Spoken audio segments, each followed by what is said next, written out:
Hi everybody, I'm Tracy Ackerman, the designer and creator behind KeLibu. Today I'm going to be showing you how to add a little bit of extra steampunk flair to the Steampunk Aviator hat pattern. The pattern pieces you'll need for the steampunk details are available to my newsletter subscribers. I'm sorry for my voice, I'm a little under the weather. Alright, let's get creating.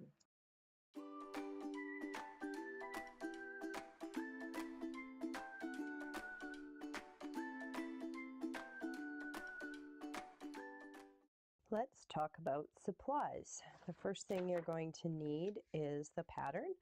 Newsletter subscribers, this will have already been emailed to you. If you're not a newsletter subscriber, I'll have a link in the description below where you can sign up and it will be sent to you.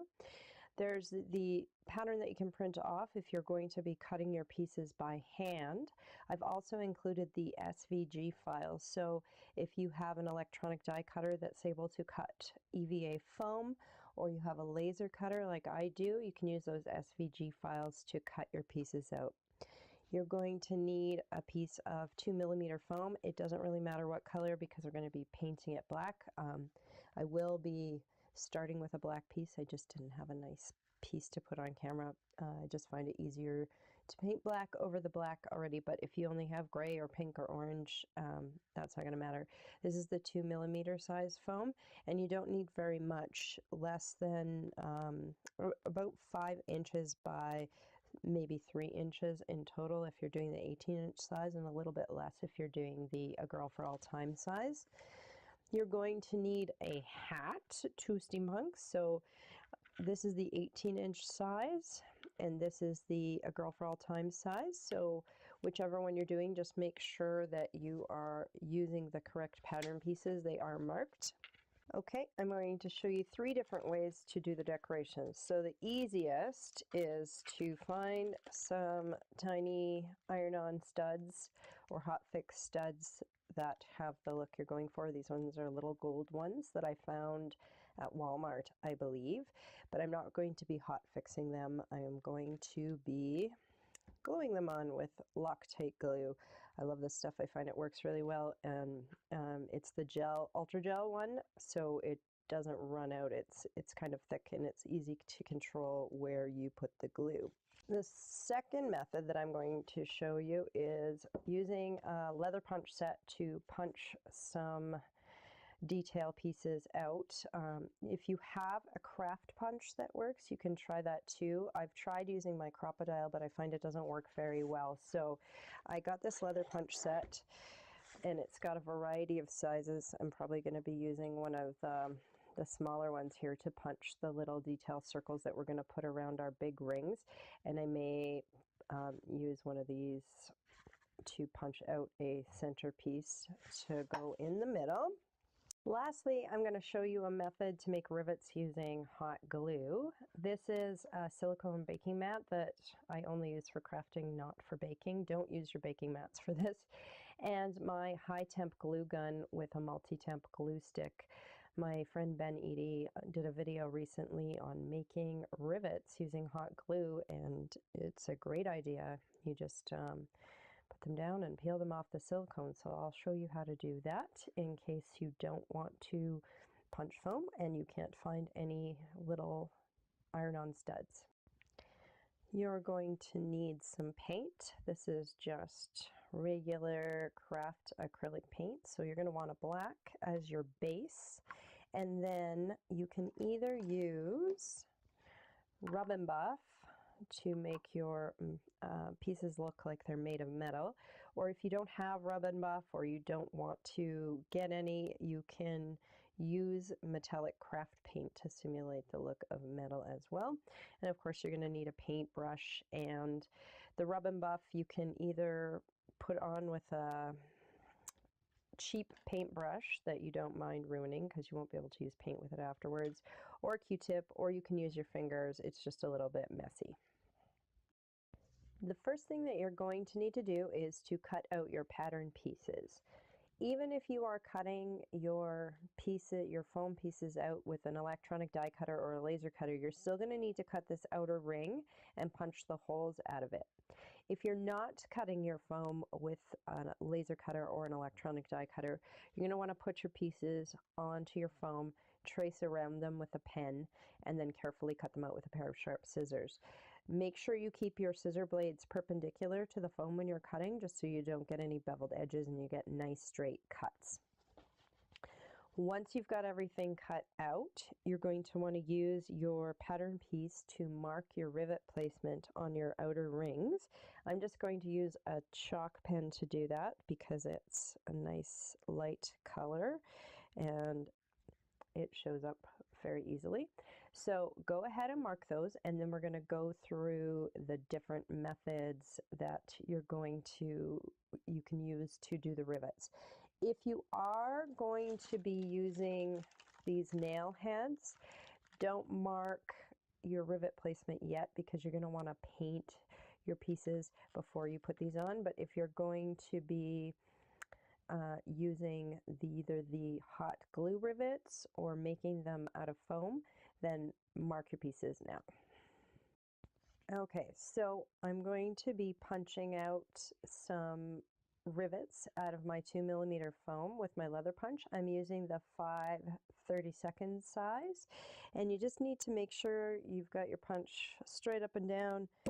Give it a couple quick taps with your hammer, and then I usually twirl my punch piece, and then it may end up stuck in the end, so I just use my awl to gently poke it out, and I end up with a rivet. So you're going to need 24 in total, 12 for each side. You can certainly do a little bit bigger or smaller size if you want. So you can certainly do a little bit of a bigger size. So this one is the 5/32 of an inch size, and this is the 3/16 of an inch size. So depending on what look you like, you could go with either one of those. You just need to make sure that you punch out 24 of the same size. And next I will show you how to make your hot glue rivets. Okay, so I've got my silicone mat here, and this does take a little bit of practice, but basically you're just going to want to squeeze a small dollop, kind of give it a little bit of a swirl to try and get some of the glue strings to not adhere. And the reason that we use the high temp glue is if you use the low temp glue, that little string, it kind of stays swirled like an ice cream cone on top.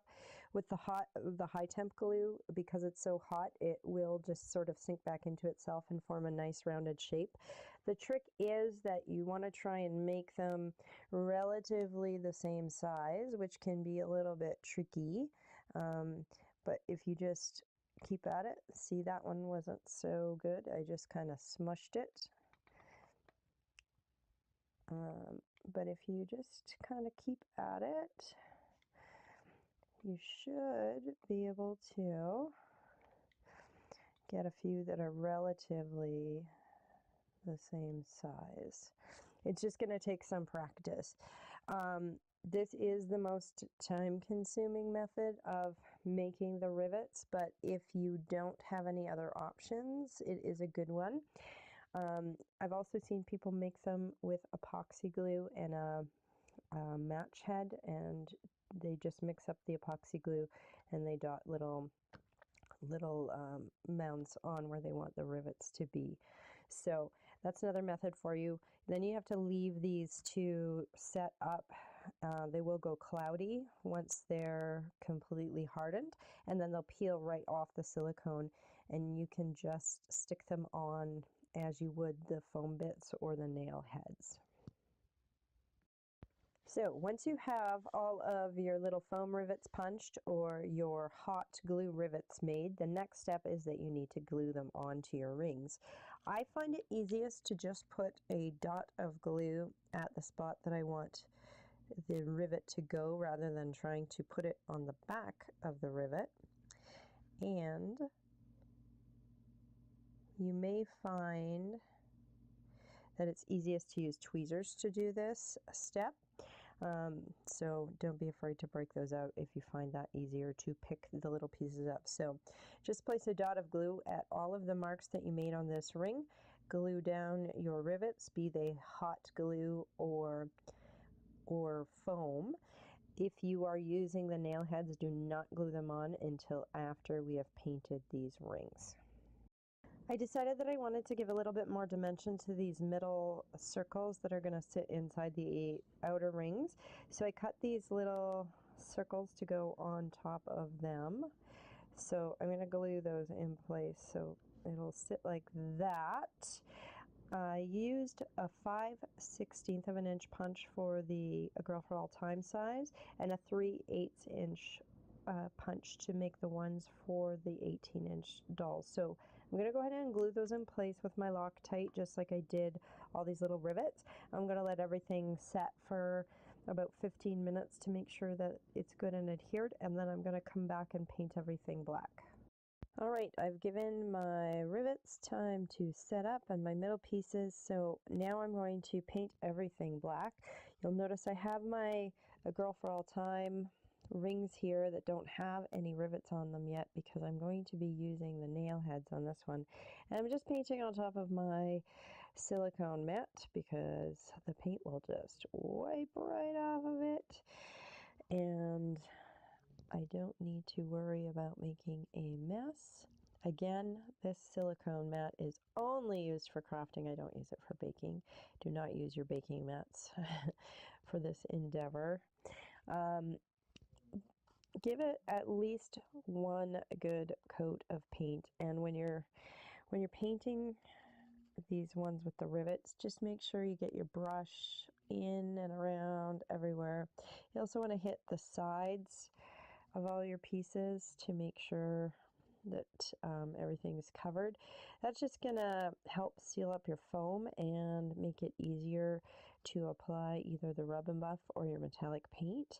And you don't need to worry about painting the wrong side of these because it's going to be glued down onto your aviator hat, so you don't actually want paint on the back of it, just on the tops and on the sides. So go ahead and paint all of those and give them at least an hour to dry, and then we'll be ready to do the next step.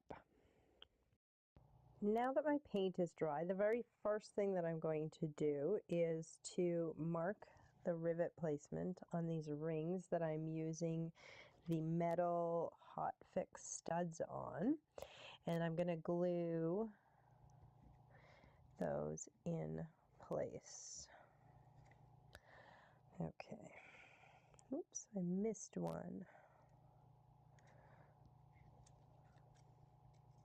So just as I did with the foam, I'm going to put my dots of glue on the spaces that I've marked on the ring rather than trying to put them on the little metal bits and stick them down.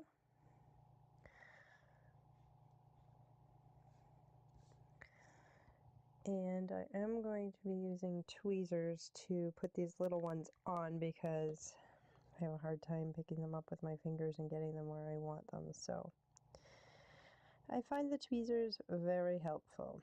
I managed to get all these hot fix studs on, so I'm just going to set these aside for a few minutes to let that glue set up, and then we will get to applying the rub and buff. Once all of your paint is dry, you need to decide on what colors you're going to do. I've decided that I'm going to do my outer rings in gold leaf rub and buff. I'm going to do my rivets with pewter, and then for this piece I'm going to use autumn gold, which is actually more of a copper color, for the majority of the piece, and then I'm going to do this center circle in the gold leaf. So the first thing that you want to do when you're using rub and buff is massage the tubes a little bit. They do contain oil and it can get separated, so it's always good to just squish them around a bit before you try using them, because otherwise you might get a big squirt of oil coming out when you first open it up, and that's not what you want. I'm going to be applying with Q-tips, although you can do it with your fingers if you like, or you can get a cheap paintbrush and do it that way. I like using the Q-tips. I find it works the best for me. So I'm going to go ahead and load up my Q-tip with some gold leaf, and a little goes a long way. What we're going to do is rub it on on all the spots surrounding the rivets. I'm going to try to not hit the rivets too much with the gold, but if some gets on, it's not a huge deal because I'm going to be putting the silver on afterwards. And I'm just going to make sure that I'm rubbing it in fairly well. And if you have some black still showing through, that's okay. It helps give it kind of a weathered look, so it's not super bright and shiny. In fact, if you decide to use metallic paints instead of the rub and buff, I would recommend going back and dry brushing a little bit of black into the crevices and around the edges, just to kind of bring back the shine of the metallic paint just a little bit. It'll help it look more realistic. Okay, so I'm going to continue to add this rub and buff to my foam, and then when I am happy with how it's looking, I'm going to complete the buff portion, which is to try and rub any off that didn't actually incorporate into the foam. That way I can be sure that once I've done that step, nothing else is going to come off and it's going to be on there nice and secure. Okay, so I'm just taking the other end of my Q-tip and the clean end and buffing all the areas that I have covered, and just to take off any excess, make sure that none is going to rub off when I don't want it to. And I have covered my outer edges as well as my inner edges, so I'm just going to run my Q-tip along those edges as well. Oops, sorry, I'm off camera. And make sure that none is going to come off of there either.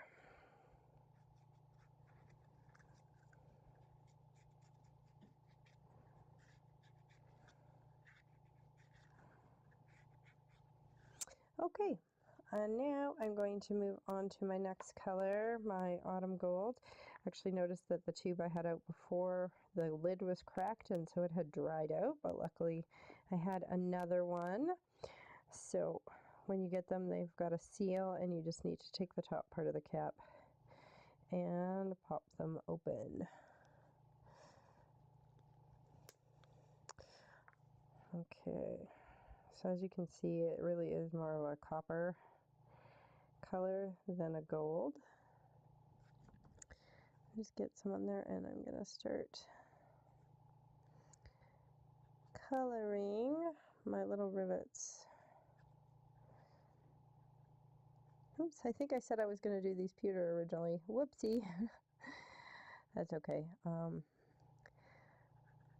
It's all going to go together in the end.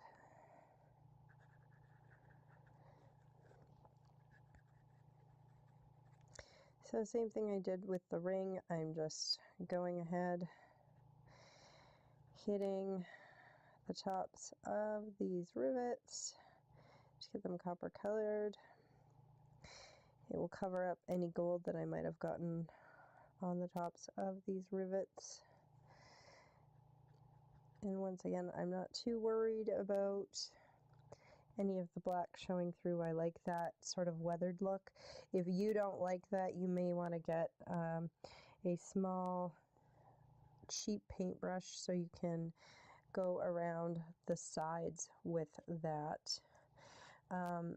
And now, because I screwed up the color combination that I was going to do, I'm going to make this bigger circle silver, and then I think I'll make this top circle copper. For the rings that you may have put nail studs on, you can go ahead and apply, and it should wipe right off of the nail studs, because they're non-porous. So go ahead and do that as well. I think I'm going to do this ring copper because the studs are gold. So if you've used those nail heads, go ahead and do that now. And as you can see, if you get any on there, as soon as you buff, it comes right off, so you don't need to worry about that. I still would try to be careful not to coat them too liberally, but if you do get some on, it's going to come off for you. Just use the other end of your Q-tip or a Kleenex or something that you've got handy to wipe it off as you go. So continue covering your pieces until all of your rings and your little center pieces are covered, and then and once you've buffed them, then we're going to glue them to our aviator hats. All right guys, I'm going to attempt to get through this next part, but my voice is starting to go, so I'm sorry if it cracks. Now I've gotten my rub and buff on all my pieces, I've buffed it, and so we're ready to apply it to the hat. So we're going to be putting the big circles right over top of this side piece and the smaller ones in the center. So because we're using our Loctite to glue these on, you want to be really sure you got it in the right spot before you stick it down. So just go slowly and carefully and make sure you're getting it in the right spot so you're not smearing glue on other parts of the hat. So I'm giving it a pretty generous coating, but you don't want to have too much on because then it will just gloop out the sides and you'll see it. So I'm going to attempt to do this.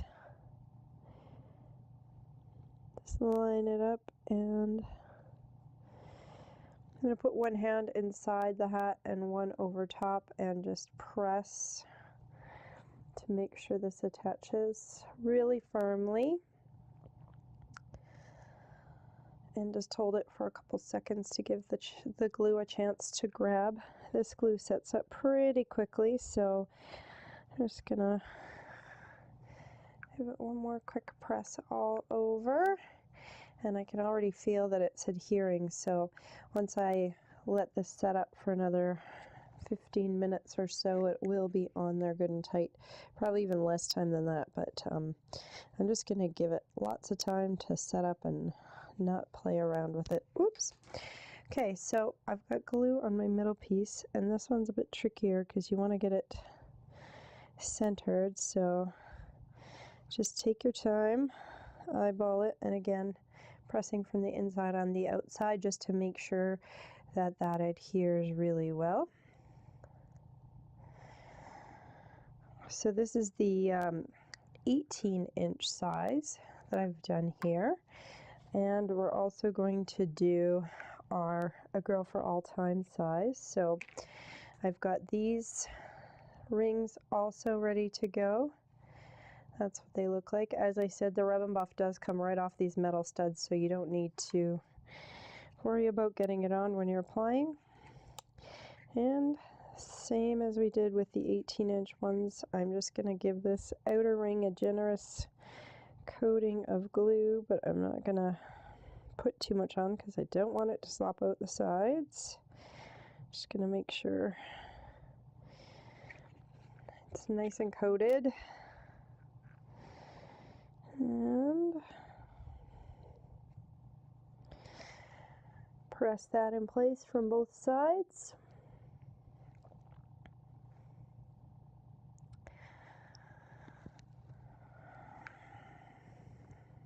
Give it a press all the way around the perimeter. And then we're going to glue our little centerpiece on.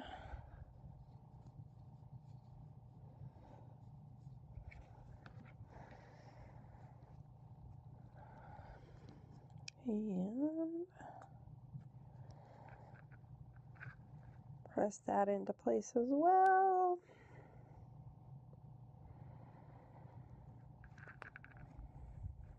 Oops. And see, I got a little bit of glue on my thumb, so it pulled off some of the rub and buff on top, but that's okay. I can just go back and touch that up with some more rub and buff, and that will be fine. So there we go. There's our two sizes, 18-inch and our Girl for All Time size.